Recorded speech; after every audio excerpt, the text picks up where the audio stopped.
Welcome to this Metriqom explainer.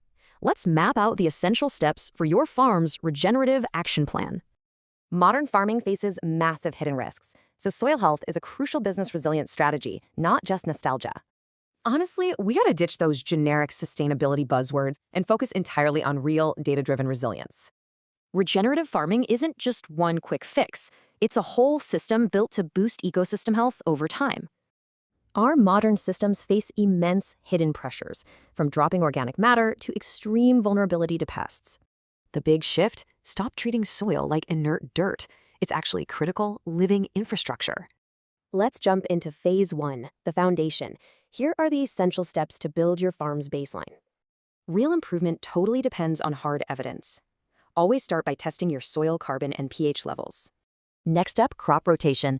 Mixing up root depths is an amazing natural way to break disease cycles. You absolutely must keep that soil covered. Cover crops lock in vital moisture and protect against extreme heat. Moving to Phase 2, ecosystem.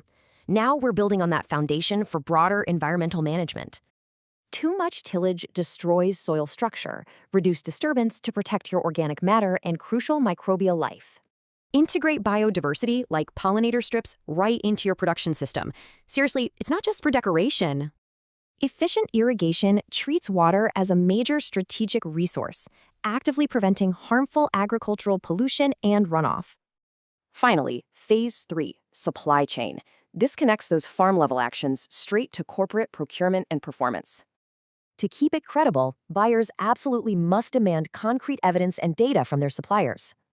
Avoid greenwashing by using specific KPIs. That translates farm restoration directly into hard management data.